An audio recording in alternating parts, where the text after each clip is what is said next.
KPM.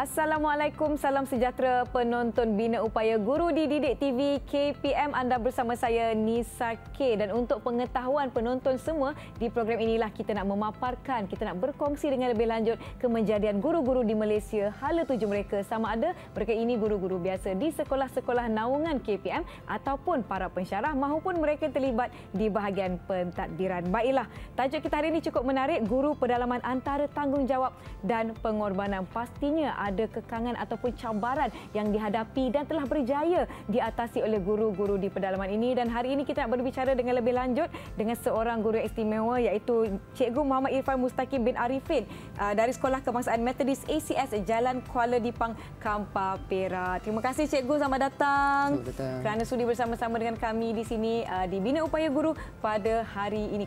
Kenapa saya katakan Cikgu ini cukup istimewa? Tetamu kita, lihatlah di hadapan saya ada beberapa anugerah yang ingin kita kongsikan dengan lebih lanjut selepas ini. Tetapi sebelum itu, sebagai mukadimah episod kita kali ini, boleh Cikgu Irfan ceritakan siapakah Cikgu Irfan kepada penonton-penonton Didik TV KPM, sedikit latar belakang Cikgu. Silakan Cikgu. Okey, Assalamualaikum. Nama saya Cikgu Irfan Mustaqim bin Arifin. Saya berasal dari Putu Gajah, Perak. Baik. Dan saya bersekolah di sekolah daerah Putu Gajah di SK Pekalan Baru. Sekolah menengah pula saya sambung di SMK Sultan Yusof, Putu Gajah, Perak. Okey, untuk pengajian ijazah, saya belajar di Institut Pendidikan Guru Kampus Al-Muhaz yang terletak di Ceras. Baik. Okey, dan saya mengambil jurusan Pendidikan Seni Visual sebagai saya punya major. Baik. Dan juga Bahasa Melayu dan Pendidikan Moral sebagai saya punya elektif.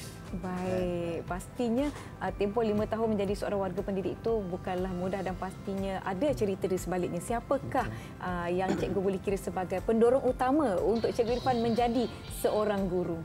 Okey, kalau nak bercerita pasal kejayaan seorang guru, tidak pernah terlintas pun sebelum ni. Masa kan kalau kita di sekolah, cikgu akan tanya kita, apa cita-cita nak jadi apa kan? Okey, saya sebenarnya dulu ikut kawan je. Kawan kata jadi askar, jadi bomber, sebab benda tu kita bermain dengan senjata. Betul. Okey, jadi macam seronok kita nak main tembak-tembak. Kalau jadi bomber main air kan. Baik. Jadi tak pernah pun saya isi dalam borang yang cikgu bagi tu untuk menjadi seorang guru. Jadi sebenarnya selepas habis SPM, saya ini seorang yang tak ada cita-cita. Saya tak pernah terfikir buat apa saya nak jadi. Saya cuma belajar.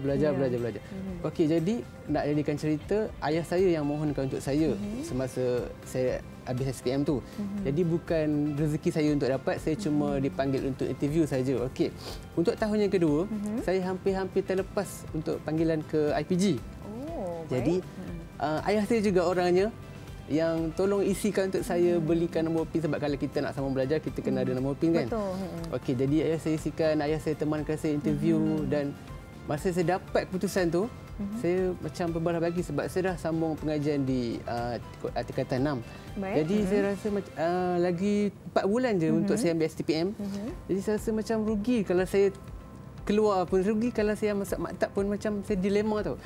Sedangkan cikgu saya tak minat, tapi berkat doa mak ayah, dia suruh saya masuk. Okey, alhamdulillah. Saya dah 5 tahun bergelar seorang guru. 5 tahun menjadi warga pendidik di atas usaha dan juga pengorbanan seorang insan yang bergelar ayah. Saya pasti ramai juga di luar sana yang pada asalnya tidak mempunyai hala tuju atau cita-cita, tapi mungkin menjumpai orang kata apa, destinasinya di dalam bidang profesi perguruan. Baiklah, saya fikir dalam banyak-banyak aktiviti yang dilakukan, apa antara sebenarnya aktiviti yang telah Cikgu Irfan lakukan bersama-sama murid-murid di sekolah hinggalah orang kata apa, menuju ataupun menyampaikan cikgu kepada destinasi anugerah di hadapan kita pada hari ini. Okey. Kalau nak sebutkan pasal macam mana saya boleh dapat anugerah ini, sebab kan semasa saya terima anugerah ini, saya adalah salah seorang yang paling muda masa tu. Yang terima anugerah ini kebanyakannya semua cikgu-cikgu, orang kata cikgu otai, cikgu lama kan. Berkhidmat mungkin 10 berbelas tahun. Saya kan masa zaman masjid makan malam tu, meja tu kan besar. Semua tanya kan, macam mana kamu boleh dapat ni sebab kamu masih muda lagi. Saya pun baru dia sah jawatan. Okey, jadi apa yang saya nak ceritakan dekat sini adalah semua yang saya dapat ini adalah daripada sekolah yang bernama SK Pos Musa LZ, di mana tempat saya ditempatkan. Okey, Pos Musa LZ ni terletak di pedalaman P2 ataupun antara sebuah sekolah pedalaman yang terletak di Semenanjung. Okey, jadi apa yang saya capai yang ada di depan kita ni adalah saya semuanya daripada murid-murid itu sendiri. Apa yang saya latih budak, apa yang saya buat di sekolah itu. Jadi semua itu mendorong kepada saya untuk mendapat anugerah ni. Baik, apa antara contoh aktiviti? Okey, contohnya yang pertama sekali, masa mula-mula saya ditempatkan di sekolah pedalaman, saya tercari-cari tahu. Sebabnya saya ni seorang yang bukan sukakan hutan sebenarnya. Sebab saya praktikal di sekolah bandar, sebab saya praktikal di Ceras. Bila saya dapat keputusan penempatan guru di pedalaman, sebab masa mula saya dapat tu kan, saya cubalah di mana letaknya SK Pos Musa LZ. Dalam WIS pun tak ada. Sebab sekolah itu memang betul-betul terletak di Banjaran Titi Wangsa tu. Kiranya sekolah tu dekat sempadan dengan Cameron lah. Sikit lagi tu dekat. Nisa bayangkan, saya pergi sekolah tu, daripada pagi sampai tengah hari, saya kena pakai sweater je. Sebab cuaca dia terlalu sejuk. Okey, jadi bila saya sampai kat sekolah itu dengan murid yang tak ramai kan. Okey, jadi macam saya fikir apa yang saya nak sumbangkan kepada sekolah ni kan. Sebab kita dah belajar tingkat degree 5 tahun lebih. Jadi apa yang kita boleh buat? Okey, jadi saya cuba fikirkan apa kekuatan yang ada pada murid-murid ni, sebab saya tengok budak-budak ni suka bermain. Jadi dengan bermain tu saya cubalah kenalkan satu sukan, iaitu sukan bola baling. Okey. Awalnya sekolah saya tu memang tak pernah ada orang main bola baling, bola baling pun tak ada. Jadi saya menggunakan buah kelapa. Buah kelapa sebagai bola baling. Buah kelapa. Kemudian tianggul pun tak ada. Kalau bola baling kan kita kena jaring tianggul kan. Okey, saya dengan kawan saya mencari apa yang ada di sekitar hutan tu, mencari dan kita kenalkan bola baling di situ. Ya, saya percaya kita gunakan dahulu apa yang kita ada di sekitar kita untuk memulakan sesuatu, untuk melaksanakan sesuatu. Kita nak berbicara dengan lebih lanjut. Jom kita berehat seketika. Jangan ke mana-mana, kembali selepas ini di Didik TV KPM.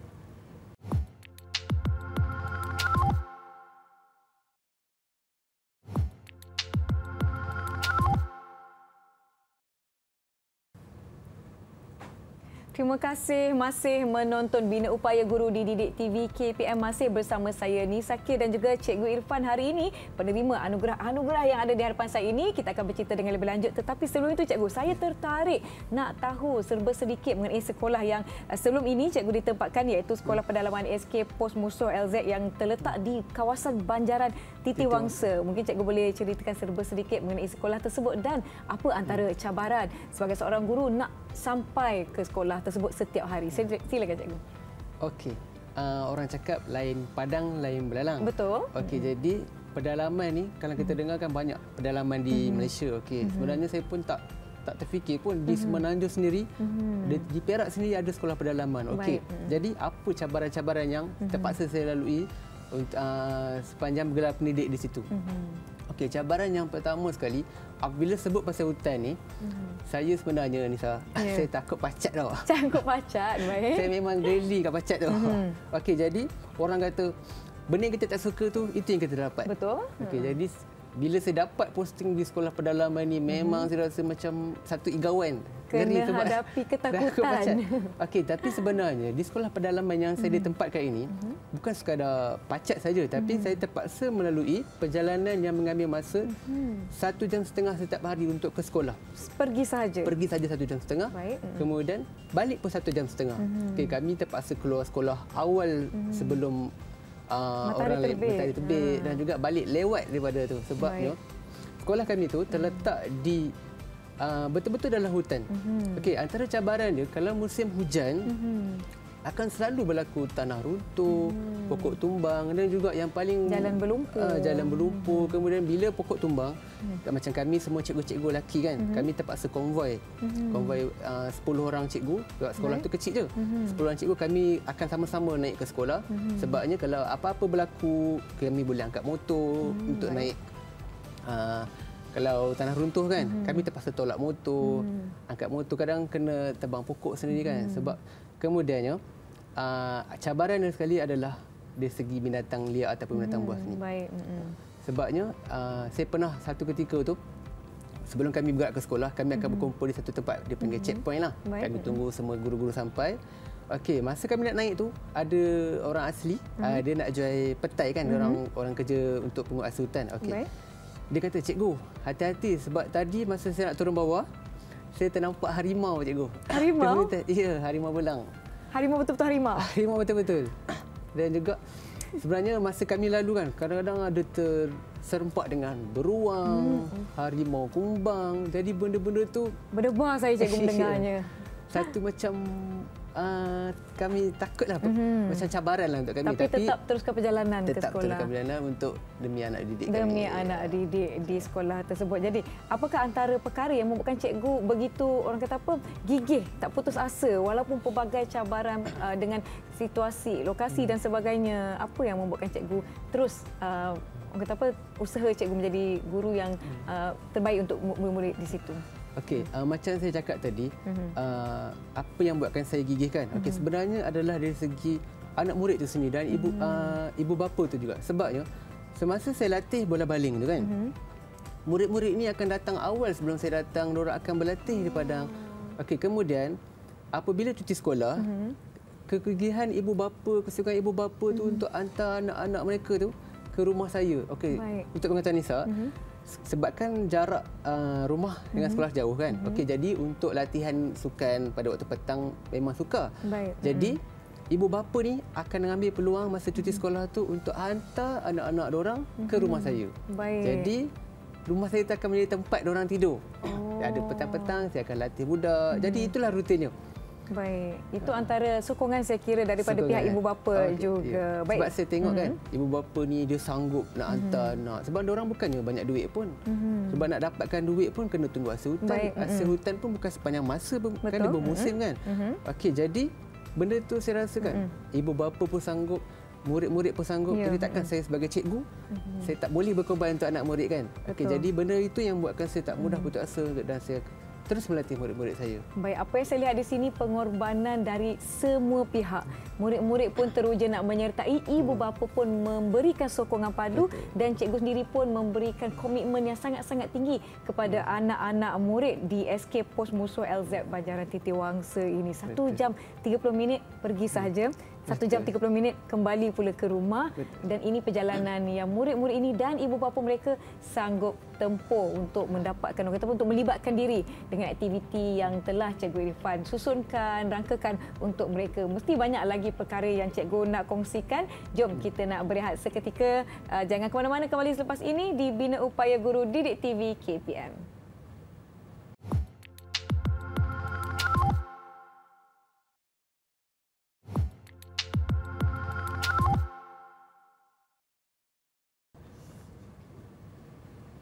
Masih bersama saya Nisa K di Bina Upaya Guru, bersama saya Cikgu Irfan berkongsi tentang cabaran juga kisah sebagai seorang guru di Sekolah Pedalaman Antara, tanggungjawab dan pengorbanan. Baiklah cikgu, sebelum kita pergi kepada anugerah-anugerah di hadapan saya ini, saya nak tanya cikgu, sebagai seorang guru pendidikan seni visual, apa antara aktiviti seni visual yang cikgu telah libatkan murid-murid di sekolah cikgu?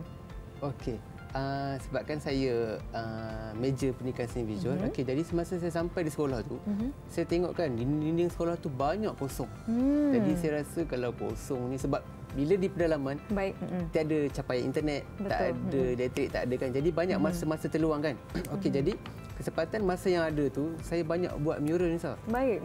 Okey, di mana dinding ada kosong, saya akan buat mural. Dan sebenarnya masa saya buat mural tu, ramai orang kampung, murid-murid tengok saya buat mural tu. Okey, sebenarnya benda tu kadang-kadang orang masyarakat asli ni ingat sebenarnya melukis tu tak ada peluang kerjaya. Sekadar buang masa macam tu kan. Okey, sebenarnya mural yang saya buat tu memberi satu pendedahan kepada mereka bahawa dengan melukis juga boleh menjana pendapatan. Sebab kan sekarang kalau kita tengok banyak lambakan mural-mural dan artis-artis pelukis. Ya, artis-artis pelukis banyak. Jadi sekolah tu saya ajak sekali murid-murid buat mural dengan saya. Baik. Itu antara aktiviti pendidikan seni visual yang cikgu libatkan dengan murid-murid. Baiklah, kita berbalik kepada piala-piala ataupun pingat-pingat dan kelak di hadapan kita ni. Apakah antara anugerah dan juga sumbangan-sumbangan di hadapan kita ni cikgu? Boleh cikgu kongsikan? Okey, di hadapan kita ni adalah anugerah-anugerah yang saya terima sebab pencapaian untuk guru gigi pedalaman. Okey, jadi apa yang saya buat untuk dapat anugerah ni adalah yang pertama sekali, apabila ditempatkan di masyarakat orang asli ni, saya banyak buat program khidmat masyarakat seperti di kawasan taman saya tu. Saya post dalam grup WhatsApp, saya bagi tahu siapa nak derma baju, siapa nak derma pakaian terpakai ke ataupun apa-apa sumbangan, saya salurkan kepada masyarakat orang asli sebab kita kan lalui, kita tengok apa yang diorang kurang kan. Jadi sebenarnya banyak benda yang kita boleh bantu masyarakat apa ini. yang kita boleh sumbangkan, kita bantu kepada mereka. Betul. Baik. Jadi saya fikir banyak lagi aktiviti lain seperti sumbangan, maknanya daripada komuniti cikgu gabungkan menyumbang kepada komuniti di sekolah cikgu. Ya, betul. Okey, macam saya katakan tadi, bila saya mula berkenalkan bola baling di kampung tersebut kan, sekolah saya tu, saya ajak sekali ibu bapa ataupun orang punya ahli keluarga untuk join sekali. Jadi benda tu boleh jadi satu sukan. Memang dah jadi satu budaya dah. Kalau waktu lapang, diorang akan main bola baling. Bola baling menggunakan buah kelapa. Menggunakan bola, tapi sekarang dah majulah sebab sebabnya bila saya perkenalkan mula-mula tu, antara kejayaan yang kami pernah capai, kami pernah capai naib johan kebangsaan. Dan 3 orang murid pemusuh, walaupun murid selama 50 orang, berjaya wakil perak ke kebangsaan. Wakil perak dari sekolah cikgu. Betul, tambah Nisa, kan orang baling bola kelapa kan. Okey, sebabkan tangan diorang dah kuat, dah latihan macam tu, kami juga cipta sejarah. Pertandingan badminton, 2 orang murid layak ke MSSPK peringkat negeri untuk badminton, dan juga murid saya juga walaupun 50 orang tu menjadi olahragawati untuk daerah Watan Padang, dan banyak lagi sukan yang kami capai. Baik, hebat. Mungkin ini adalah orang kata apa, usaha cikgu sendiri telah mencungkil bakat mereka. Yang kita sebenarnya asalnya mungkin kita tidak tahu mereka sangat berkebolehan, ada kekuatan yang baik untuk menyertai sukan-sukan. Apa lagi aktiviti lain yang cikgu libatkan murid-murid ini? Okey, yang terkini saya telah cuba bidang inovasi. Okey, jadi inovasi saya itu adalah berkaitan dengan silap mata. Okey, saya suka main silap mata. Okey, jadi bila saya buat silap mata ni kan, yang pertama sekali saya buat persembahan lah. Saya tukarkan duit RM1 kepada RM10. Okey, lepas saya habis dia buat persembahan tu, ramai orang kampung datang jumpa saya. Dia kata, cikgu boleh tukarkan tak duit saya? Diorang tak saya tolong dia tukar. Lepas tu saya cakap balik, kalau saya boleh tukar, saya tak kena cikgu. Betul. Saya tukar je hari-hari kan. Okey, jadi saya nampak kan benda magic ni ataupun silap mata ni memang menarik bukan saja murid-murid. Mak ayah sekali masyarakat komuniti mereka di situ. Jadi silap mata tu saya hasilkan untuk buat bahan inovasi yang menggunakan dalam set induksi. Okey, jadi antara kejayaan yang telah dicapai dengan inovasi tadi adalah sekolah SK Pos Musa LZ ni, sekolah saya kan, diangkat sebab kehadiran dapat 8 bulan berturut-turut selama 100%. Itu antara salah satu pencapaian lah. Okey, kalau ikutkan kalau peringkat kebangsaan kami dapat peringkat emas, peringkat antarabangsa pun kami dapat peringkat emas. Okey, jadi yang paling membanggakan sekali adalah dari segi kehadiran murid. Bila dia tertarik dengan silap mata, tertarik dengan cara kita kan, dengan inovasi tu membantu untuk melonjakkan Saya pasti guru-guru di mana-mana sekolah sekalipun pastinya bila mendapatkan kehadiran murid 100% itu satu kepuasan yang amat tinggi bagi mereka. Baiklah cikgu, memandangkan kita sebenarnya sangat dicemburui oleh masa, saya nak minta cikgu kongsikan pesanan. Mungkin apa tips yang boleh cikgu kongsikan kepada rakan-rakan di luar sana. Silakan cikgu. Okey, sebelum kita akhiri kita punya ni kan. Okey, pesyarah saya ada berpesan kepada saya. Baik. Okey. Kita hidup ni kalau kita tanam lalang, padi tak akan tumbuh. Tapi kalau kita tanam padi, lalang akan tumbuh. Okey, jadi pesyarah saya selalu pesan benda tu kat saya. Cumanya bila saya dah bergelar seorang pendidik, barulah saya dapat apakah dia punya maksud di sebalik kata-kata itu kan. Okey, apa yang saya dapat adalah kalau kita kejar akhirat, kita dapat dunia sekali. Betul. Tapi kalau kita kejar dunia saja, akhirat kita tak dapat. Okey, untuk pesanan kepada guru-guru baru ataupun bakal guru, timbullah ilmu sebanyak yang mungkin. Kalau kita terima tugasan apa-apa semasa belajar, jangan cuba tolak. Kerana apa?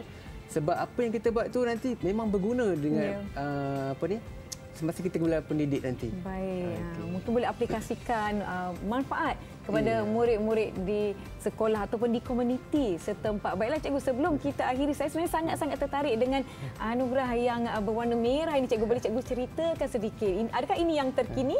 Anugerah yang terkini yang cikgu terima? Ya, ini adalah anugerah yang terkini saya dapat di Kelantan pada bulan Mei hari itu, sebelum sambutan Hari Guru. Baik. Dan saya dapat ini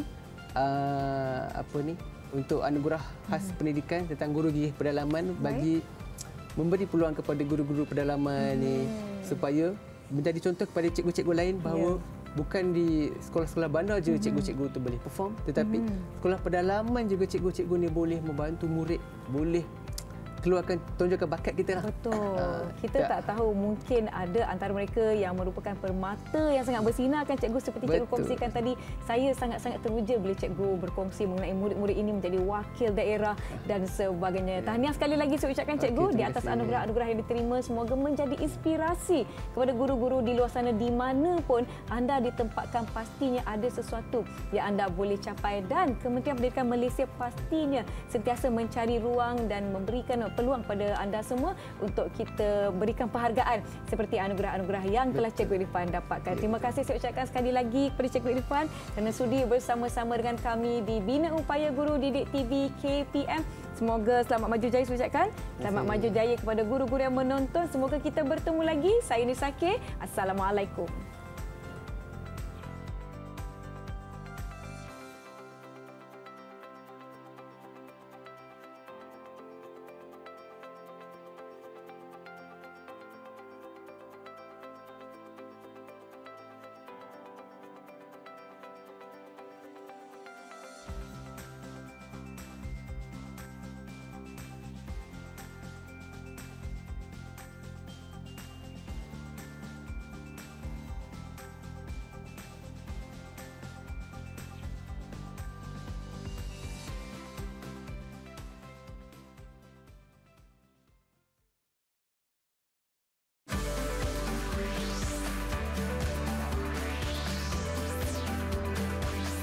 Didik TV KPM.